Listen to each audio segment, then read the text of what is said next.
So good evening, hello and welcome back to Netflix Football on another episode of Monday Night Football, where we bring you all the highlights and news all around the world, especially what is going on in the weekend with the transfer rumors, with the football results, with everything else going on in the world of football. I'm your host Neil, going to take you through the half-hour segment tonight where we talk about what we promised.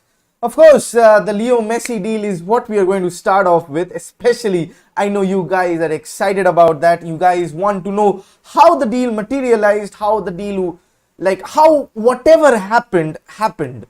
Like, I have got inside news regarding the whole thing. Maybe not inside news, it's been made public. I'll just stage the things one after the other in how that took place. A lot of politics involved. A lot of segments to be broken down, to be talked about of, but stick around with me and you'll probably might have some clarity about how the exact shakedown went through. Alright, so if the timeline is being concerned, it just does not start with Leo Messi not renewing, or Barcelona not being able to renew Leo Messi's contract, even though they had agreed around 14th of July or onwards that he would be an FC Barcelona player. It was made public. It was absolutely made public by the FC Barcelona president that Leo Messi has signed a new contract. It's just a matter of time that they announced the deal. And the schematic of things and how they materialized is shocking. But tell me something, if someone of your caliber as of a Leo Messi, it's so much money involved, it's so ridiculous to think that an amount of so atrocious nature, so humongous nature could have actually materialized within a matter of minutes. The news broke out too late, but let us divulge into the politics a bit. La Liga president Tebas' side is that he had talked with the Barcelona president Joan Laporta that Messi has agreed a deal. They had accepted the new proposal of the La Liga investors that would actually have them benefit from probably the 50 years with some amount that would provide a windfall of cash influx to all the teams, so that they could be on par with probably the Premier League, so as to getting closer there, because they've been losing out a lot of TV revenue, what Premier League has been earning. So that was the model being preached. But somewhere deep down, just take you back to the ESL thing. Just take a step back. The entire origin is from the ESL, which originated 15 years back. Me being a Manchester United supporter, know that this was the work of the Glazers and Ed Woodward, who was the CEO of the Western Union Bank, which was bloody financing the whole ESL. Now comes the ESL part, where Real Madrid, Barcelona and Juventus is still probably a part of that. Other reports claiming that all the other clubs that have been involved, Arsenal, Manchester United, Liverpool, all the top clubs, Tottenham as well, top club and Tottenham anyways, banters aside, every one of them has still not legally left the entire organization.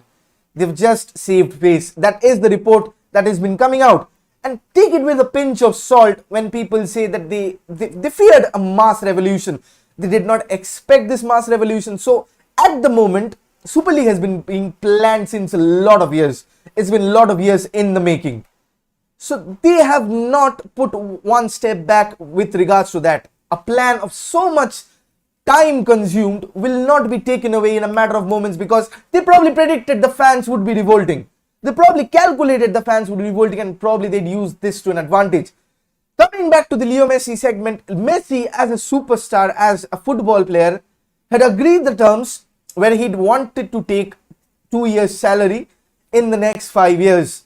Probably taking a 50% pay cut in the first and then amortizing his salary structure over the years, so that Barcelona were out of the mess which they already put themselves in. Like, look at the wages, ludicrous wages they pay Antoine Griezmann. They pay Frankie de Jong 400k a week to Frankie de Jong, 800 plus k a week to Antoine Griezmann. Is that legit? He earns 45 million a year. For what? Staying on the bench, not being able to play in his favourite position. Dembele earns close to 300k a week. For what? Trinka, who just signed, probably earns around close to 75k a week. How does he do that? Just meaning for playing for FC Barcelona doesn't mean you earn that wage bracket. Piqué, Busquets all earn close to 300k a week. They're probably at the dying end of their careers, and they knew about the salary cap. This was not well known. This was very much well known amongst the La Liga clubs, as per the La Liga president, that they said that they all knew about it, they all agreed with it. They still, at the last moment, there was some politics involved, which I'll talk about a bit later after I put in Laporta's statement, is that they agreed with it. Both Real Madrid and Barcelona agreed with it. They were on board with it. Just like the ESL and the FIFA Seferin telling that there was a huge U-turn, same thing happened over here. Leo Messi's exit was announced in mere minutes, made official in mere minutes. And check the timing of the Real Madrid tweet that they were not on board with this. They knew this. They knew this was going to be happening because a person of the stature of Leo Messi going away from FC Barcelona would take away most of the revenues of the league, and Real Madrid and like the Atletico Madrid, all the clubs would suffer for that. They wanted that. They wanted that. Take this not with a pinch of salt, but take this as a reverse psychology. Once La Liga loses out on revenue, once La Liga loses out on viewership, where does that money come from? No points for guessing it's the ESL. No points for guessing it's the ESL. That's how they'll market their league. This is a plan. This is a conspiracy that has been going on for quite a while now. And trust me when I say this, Leo Messi not signing with FC Barcelona came as an equal shock to him, but not the directors of the La Liga. Maybe the La Liga somewhere. They knew about that this was going to be happening because a multi-million, probably billion-dollar influx related with the La Liga viewership, with the La Liga broadcasting rights. This was a counter to the fact, either have your way or we'll throw out Leo Messi. Now who will you broadcast? I'm sure, with all due respect to FC Barcelona and Real Madrid, no one would watch like the Premier League fans we used to tune in because of Cristiano Ronaldo versus Leo Messi. Maybe because of Sergio Ramos versus Leo Messi. Now, whom are we going to watch? Taking the banter trolls is Dembele versus Vinicius Jr. Come on. Who's going to watch an El Clasico now? Who is the superstar, the Galactico in amongst the ranks that they are going to so proudly broadcast? There's nothing. I don't know how Leo Messi stay, or his exit has been officially announced. Are they planning like this? Is Leo Messi, a footballer who has given so much to Barcelona, worth sacrificing over the ESL deal? Like, put the equations on hand. Premier League watch along, I've done the Premier League watch along. I'll do the first match. Of course, I'll do the first match, Leeds versus Manchester United, because I've gotten off then. The other things, just going back to track, the other things, just put them into perspective, right? Put them into one by one layer. ESL, Messi renewing and not renewing, La Liga, Tebas coming up with the new investment schemes to uphold La Liga, and Barcelona and Real Madrid both not agreeing with it. Where's the common link over there? That's the ESL. That is the ESL. Trust me on this, when the revelations come through, this will be the fact that Leo Messi left because not that Barcelona could not afford him, not that La Liga did not want him, but it was because of an ESL conspiracy. Maybe 10-15 years from now, you'll come on to hear this. Maybe Leo Messi will be telling about this after his playing days are over, after he's not contracted or does not fear for any endorsements. Because no matter how big a superstar you are, you always fear, because it's so much money involved in this segment, and you you fear power and money no matter who you are. Just keep your mouth shut and live on your life. That's not doing any harm. You have a family to protect, no matter even of the stature of Leo Messi. Does not want to get involved in these. Nobody wants to get involved in the money-hungry sharks that are looming around. No one, bloody no one. And for that as a tribute, I'm wearing an Argentina jersey. I'm a hardcore Brazil fan. I'm a hardcore Cristiano Ronaldo fan. But still, on tribute to Leo Messi, I'm wearing this because I did not have an FC Barcelona jersey for obvious reasons. I have the Argentine jersey, and I pay tribute to Leo Messi for the decision He has been forced upon. He did not want to leave. We all saw how sad he was. It broke my heart. It broke everybody's heart on the way he was leaving. There are so many untold stories about that. So many wrongdoings. Probably sometime in the future we'll get to know about that. Bottom line is that ESL is still upon us. Probably in 2-3 years we'll see that, because once the La Liga is out of revenues, pulled out of the revenue schematic, you'll see the ESL popping up and providing a new scheme to save the bloody league. That's how they plan to market it. And with Real Madrid and Barcelona joining the likes of Manchester United, Arsenal, Tottenham, Chelsea, Liverpool, if they follow suit, they plan to buy out the entire FIFA. The whole governing body. It's so magnanimous. It's so it's preposterous. Like, if I had to say any. Oh, goodness gracious. If you're watching for the first time, do hit and like to the channel. Hit the subscribe button. Take me to 2000. Bringing you all these exclusives. It takes a lot of hard work. And I'm sure you'd love to support me on this journey. Of course, we've got a lot more things to talk about. Second one is Harry Kane. The first match against Manchester City. Like all climaxes that we football poets wanted to dream upon, wanted to stumble upon. Manchester City faced Tottenham Hotspur in their first opening match, like if destiny could not have written it any better. That is the dealing that we are on hand. Daniel Levy wants around 160 million plus for Harry Kane, because he's probably saying that Ben White costs around 50-55 million. Probably the best striker one of the best strikers in the world. Harry Kane surely costs double or triple of that, definitely. Man City, having lost out on Leicester City in their opening match, definitely looking for a striker. They have none. And if you think Gabriel Jesus is going to be your title defense striker, you're mistaken. You're bloody mistaken. Jack Grealish, although how good a player he is not on the level of Kevin De Bruyne. He's just starting there. He's just starting on through. Likes of Bernardo Silva has been likened to leave the club. Likes of Gabriel Jesus has been likened to leave the club. Phil Foden will have a starting role and probably replace Bernardo Silva's shoes on there. Definitely a lot. And this transfer deal will be going through. They'll get their man. Harry Kane, from what I've been told, officially does not want to state anything. Officially wants to retain that fan image that he has. But internally he's pissed. He's bloody pissed that Daniel Levy is standing on his way. They had a mutual gentleman's agreement that Harry Kane would be allowed to leave. No, they have plans for Harry Kane. Definitely, otherwise they wouldn't have bid.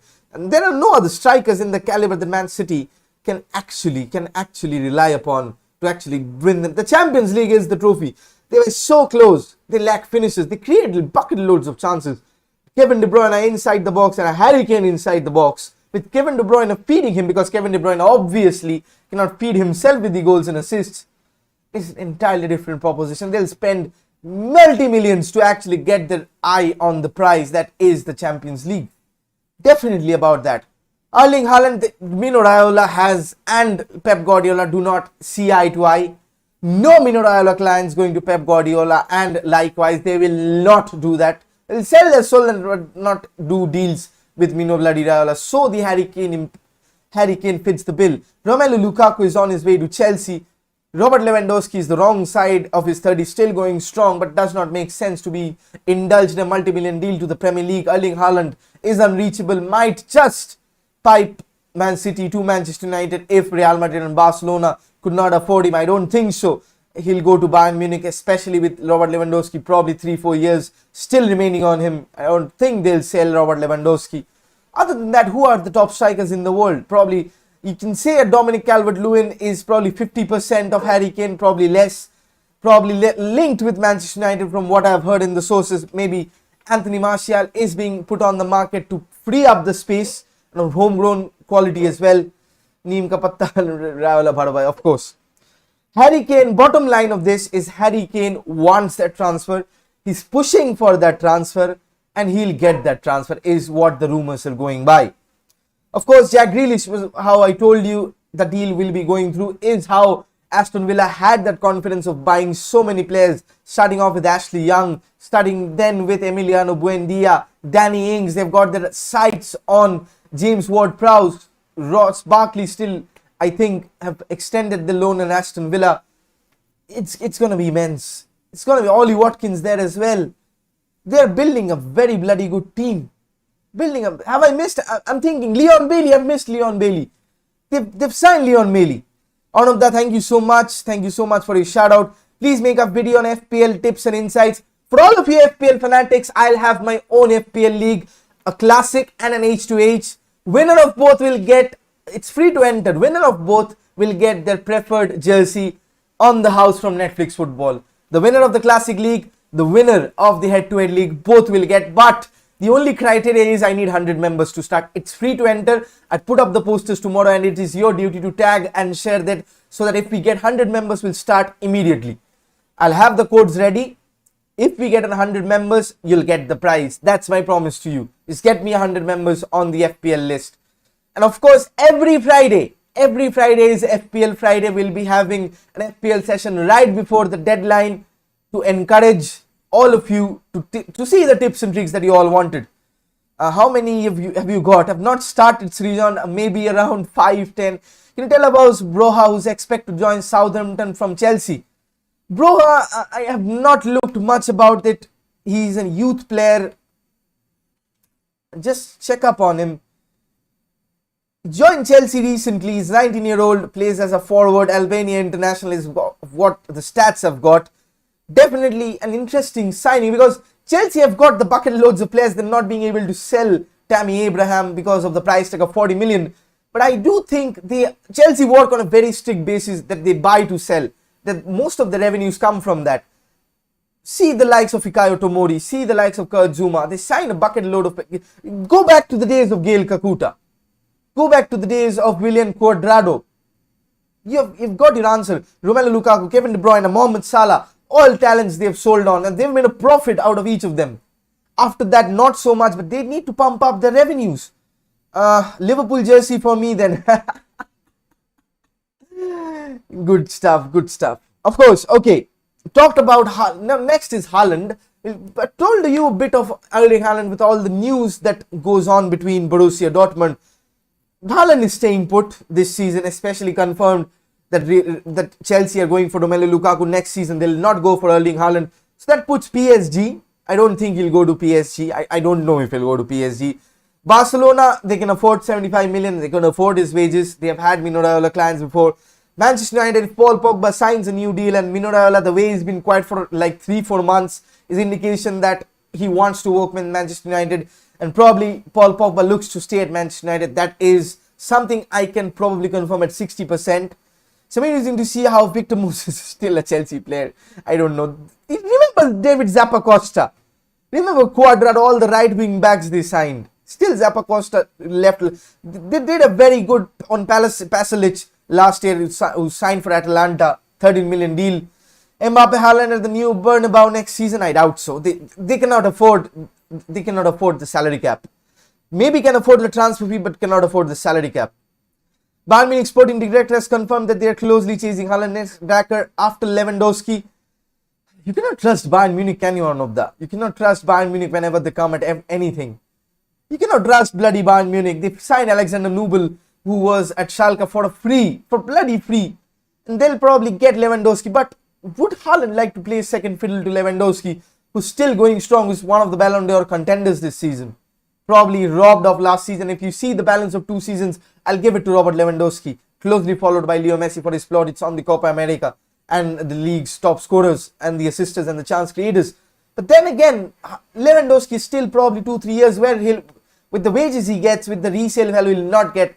What club? Probably you can say makes sense that Edinson Cavani is it as last year. Maybe Manchester United might appeal to him as the next stage to uphold his career with the success of what Cavani has given. Might just be a multi-million deal and that would pave Haaland. But with Solskjaer having the best of relationships with Haaland, with Fabrizio Romano also confirming that, you might just get yourselves this has been a crazy transfer window. Imagine what would happen next season. Mbappe is on a free. Haaland is at 75 million. Who would know? Leva and Haaland can play together up front. Bayern Munich won't do that.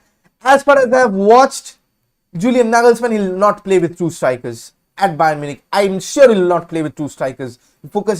His play is more on focusing the midfield, how he can press the ball. He'll play with 3 at the back and 5 in midfield, not 5 at the back. 5 in midfield. You saw Sabitzer playing left wing back. No, he was playing left midfield, and how closely they closed down the spaces. Immense how Julian Nagelsmann has revolutionized the pressing game, what Jurgen Klopp brought to the Bundesliga. Of course, a subscribe from you guys would be absolutely amazing. Do share the channel. Of course, if you want to donate to the channel, keep supporting me on my journey, you can do so on the number below. All the love and warmth that you can give me would mean absolutely a lot. Of course, then again, the last thing I want to talk about is the Saul deal, how Ruben Neves transfer is going about, and any other rumors here and there. Srijan, thank you so much for your well wishes. I did a Leo Messi segment, fearing all the Barcelona hatred that comes with Netflix football and the name Neil. But then again, I straight on facts. I'll not divulge on hooliganism. Let's avoid the topic. Camavinga, right. Camavinga is pushing for a move to PSG or Real Madrid, but his agents want him to move to Manchester United because they offer him a better package. They offer him better experience, and Solskjaer wants him. Solskjaer wants that cunty role of a midfielder who essentially does not pass very well, does not need to pass very well, who breaks up play. Basically what Fred does, do up 10 times better. Camavinga has the height, has the energy, has the dribbling skills, has the reliability to form, and probably around 20-25 million is the asking price. Even if Manchester United sell him at what the market is going, 100 million, 120 million, he makes a profit. They make a profit. Ruben Neves deal, Ruben Neves wants to move to a Champions League club. Arsenal want Ruben Neves, but Ruben Neves does not want Arsenal. Jesse Lingard might go on to Leicester City to replace James Maddison, who's being heavily linked with the move to Arsenal, as he wants to move as well to a top club to take his career to a new level. I don't know if Jesse Lingard would prefer a move to West Ham or Leicester, both of clubs which he's played on loan. But he deserves a chance in the first team. Ruben Neves is a player I like very much. My first criteria would be NDD. Second would be Calvin Phillips. Third would be Ruben Neves. Saw the match against Celtic. He was playing as a deep lying playmaker. He's winning the balls. He's passing first time. Immaculate stuff. And probably with all the deep block teams, he could do a better job than Fred and McTominay combined. He's fast on the ball, has a very good combination with Bruno, and would fit right in. Probably Matic would need to step in, or McTominay would need to up his game in bigger games where Ruben Neves would be a bit of somewhat of a risky ploy, considering he's not a natural ball winner. He can do everything. He's probably a Michael Carrick on drugs at the moment. What we saw, the best of Michael Carrick, because we had runners with Paul Pogba. Ruben Neves would be fantastic. That's my opinion. You see how Sergio Busquets, he's not a ball winner. You see Frankie de Jong, he's not a ball winner, but how excellent they are playing with the likes. See Xavi, Iniesta and Busquets. That would especially, they are of a different level entirely, but with Pogba, with Bruno and Ruben Neves, see entirely where I'm getting at. Not of their level, I'm not comparing that of their level, don't get me wrong. But the formation, how we like to play fast one-touch football with high pressing, you can essentially do that. Would want a separate video on PL predictions, top 6 relegation, golden boot players to watch out for. I'll do a podcast on that. I'm not getting time, that's the thing. I'm planning this Thursday, not to do the European transfer Thursday, but to do a Premier League whole segment on Thursday. So do stay tuned. Excuse my doggos. Of course, I think that pretty much sums up. I'll not take much of your time more, because I like to keep these videos short so that you guys can watch it after and share it later. Of course, any more transfer rumors that you guys want me to talk about, do leave me on my DMs. You know where to reach me. I have my own WhatsApp group. If you want to join that, you're very well welcome. Of course, definitely, I'd not say that I'd say that it's been difficult, but the support you guys have given me for all the hooliganism that's been going on is immense. Of course, all to say that I reached 1.6k, not 16k. 16k would be a dream. 1.6k subscribers. The road to 2k is on within 1 year. I'm flying, and I need all of your support to get to there. To do share the channel. Do ask your friends to come on in. Do like and subscribe. Do support me if you want. You can donate through the link in below until Super Chat is coming on. With that, I'll keep this to a premium. We'll meet you tomorrow on Indian Football Transfer Tuesdays. especially a lot of things going on in Indian football right now. See you tomorrow, same place, same time on Netflix Football. This is your host Neil. I've clapped a lot too many times. Let's hope that I can get a good night's sleep because I'm just famished at this moment of time. Thank you for all your support. Thank you for having the patience, and I leave you with a warm message that whatever you think is not capable, or whomever says that it's not capable, it's on your own hard work to prove them wrong. Because you might have talent, you might have everything on your locker, but if you don't grind, you won't even reach 1% of your dream. With that thought of the day, this is your boy Neil bidding good night, and maybe stay safe and get vaccinated if you've not yet. See you tomorrow, 9:30 p.m. Do like, subscribe and share, of course. With that, bye-bye for now. Let's have dinner. My mother's calling me. Bye for now. See you tomorrow, 9:30 p.m. Do tune in.